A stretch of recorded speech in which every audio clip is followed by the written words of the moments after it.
आदरणीय बंधुओं, माताओं व मेरी प्यारी बहनों, राधे राधे। आप सभी का हमारे YouTube चैनल जीवन की धारा पर बहुत बहुत स्वागत है।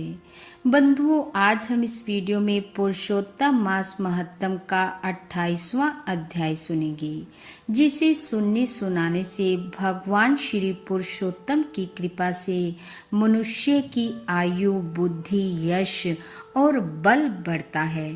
कथा महत्तम सुनने के बाद यदि आप हमारे चैनल पर नए हैं तो कृपया हमारे चैनल को सब्सक्राइब करें, बेल आइकन को प्रेस करें ताकि हमारी वीडियो की नोटिफिकेशन सबसे पहले आप तक पहुंचे। वीडियो को शेयर व लाइक भी जरूर करें। बंधुओं, कल की कथा में भगवान नारायण नारद जी को करदय ब्राह्मण की कथा सुनाते हुए बताते हैं कि वह कंजूस ब्राह्मण अपने बुरे कर्मों के दंड को भोगता हुआ पहले प्रेत और फिर वानर योनि में गया, परंतु वानर योनि पाकर भी वह मृग तीर्थ में पहुंचा, क्योंकि एक बार उसने अपने मुख से पुरुषोत्तम महा की प्रशंसा की थी। चाहे वह प्रशंसा उसने लालच के वशीभूत होकर ही की थी, इसलिए उसे वानर योनि में मृग तीर्थ मिला और वहां उस तीर्थ में भूखा प्यासा रहते हुए उसने अनजाने में पुरुषोत्तम महा के आखिरी 5 दिनों का व्रत और स्नान किया, जिसके प्रभाव से वह वानर देह त्याग कर सुंदर देहधारी बन गया और भगवान के पार्षद उसे लेने पहुंचे। बंधुओं, यहाँ तक की कथा हमने कल के अध्याय में सुनी। आइए अब सुनते हैं आगे की कथा।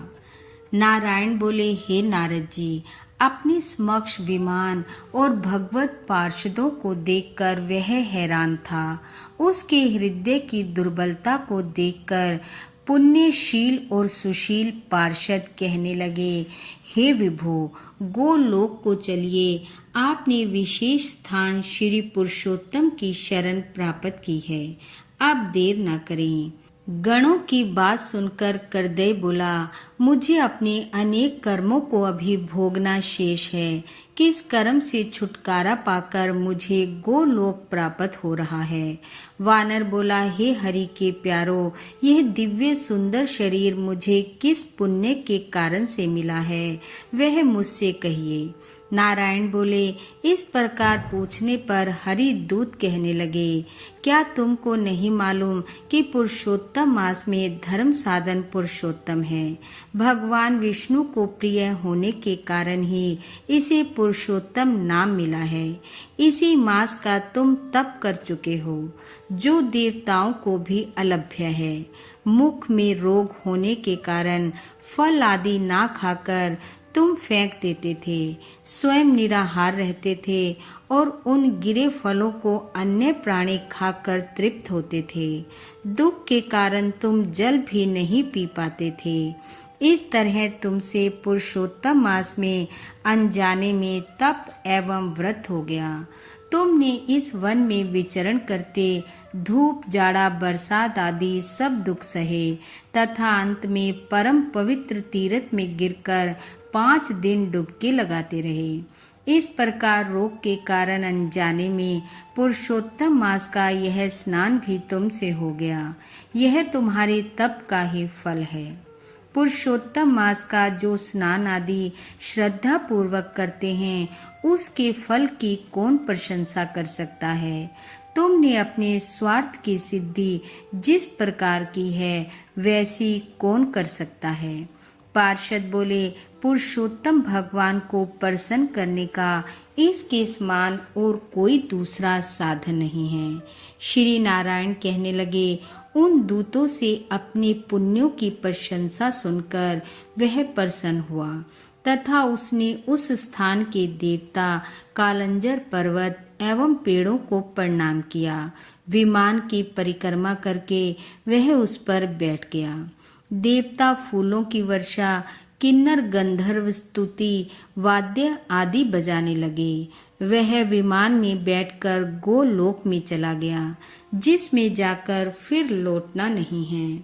दो भुजा वाले भगवान श्री कृष्ण के दर्शन कर आनंद से गो सेवित उस लोक में रहने लगा। श्री नारायण बोले, देवता इस मास के इस चमत्कार को देखकर प्रशंसा करते अपने अपने लोक को चले गए। नारद जी बोले, हे ऋषियों में श्रेष्ठ, आपने दिन के प्रथम भाग के कर्म कहे, अब दूसरे भाग के कर्म कहिए। नारायण बोले, प्रातः कर्म करने के बाद मध्याह्न संध्या करें, तिल से तर्पण करें, पंच यज्ञ करें, भूत बलि कोए कुत्ते आदि को दें, द्वार पर आकर गो दोहन काल तक अतिथि को देखें, मिलने पर अन्न जल से उसका सत्कार करें, ब्रह्मचारी सन्यासी तथा भिखारी को यथाशक्ति अन्न दान करें। उसके बाद पूर्वाभिमुख होकर शुद्ध वस्त्र धारण कर शुद्ध स्थान में स्वस्थ रहकर प्रसन्न चित्त से भगवत प्रसाद ग्रहण करें। भोजन एक पात्र में दो व्यक्ति कदापि ना करें। जो कांसे के पात्र में रख कर खाता है उसकी आयु बुद्धि यश तथा बल बढ़ते हैं। भोजन से पूर्व 5 ग्रास गो कुत्ता कौवा अभ्यागत पिपीलिका आदि को देवें। पहले मीठा नमकीन एवं खट्टा, बीच में कड़वा, गरम भोजन अंत में करें। सन्यासी को 8 ग्रास, वानप्रस्थ को 16, गृहस्थ को 32 एवं ब्रह्मचारी को यथारुचि ग्रास खाने चाहिए। ब्राह्मण शास्त्र विरुद्ध भक्ष्य भोज्य आदि ना खावे। भोजन करने के बाद जल दान कर पितृगणों को तृप्त करे। कुल्ला करके हाथ शुद्ध करे। पेट पर हाथ फेरकर आहार के पाचन के लिए अगस्त, कुंभकर्ण, शनि एवं भीमसेन का स्मरण करे। फिर भगवान कृष्ण को प्रसन्नता पूर्वक स्मरण करे। मुख शुद्धि के लिए पान खावे। इस प्रकार इस कार्य के बाद श्रेष्ठ शास्त्रों का अध्ययन करे। आजीविका ना होने पर भी 2 घड़ी तो स्वस्थ मन होकर अध्यात्म विद्या का श्रवण ध्यान करे। उसके बाद भगवान का ध्यान कर अपने कारोबार व्यापार में लगे। जब सूर्य अस्त होने वाला हो तब घर में आकर या तीर्थ में संध्या वंदन करे। संध्या समय टल जाने पर अर्धरात्रि तक अवश्य संध्या करे। जो नियम से संध्या करता है वह तेजस्वी होता है। संध्या के बाद तारे निकलने तक गायत्री मंत्र का पाठ करे। सूर्य तथा दिशाओं के देवताओं को नमस्कार करे। फिर नौकरों या घर के अन्य सदस्यों सहित थोड़ा भोजन कर शयन करे। अपने घर में पूर्व, ससुराल के घर में दक्षिण दिशा में और परदेश में पश्चिम की ओर सिर करके सोवे। उत्तर की ओर सिर कभी ना करे। सुख पूर्वक शयन के लिए अगस्त, माधव, महाबली, कपिल मुनि तथा आस्तिक मुनि का नाम स्मरण करे। सिरहाने जल का कलश रखे। रात्रि में 2 पहर सोवे। बाद में उठकर वेद अध्ययन करे। इस प्रकार दैनिक कर्तव्य करने वाला सुख को प्राप्त होता है। भगवान श्री नारायण बोले, यह गृहस्थ आश्रम के सुंदर कर्तव्य कर्म वेद के समान है। संसार की भलाई के लिए ही मैंने तुमसे ये वचन कहे हैं। इति श्री वृद्ध नारदीय पुरुषोत्तम मास महत्तम 28वां अध्याय समापत। बोलो विष्णु भगवान की जय। बोलो पुरुषोत्तम भगवान की जय। बंधु, भगवान श्री हरि की कृपा आप व आपके परिवार पर सदैव बनी रहे। आपका घर आंगन खुशियों से महकता रहे। इन्हीं शुभकामनाओं के साथ आप सबका बहुत बहुत धन्यवाद। राधे राधे।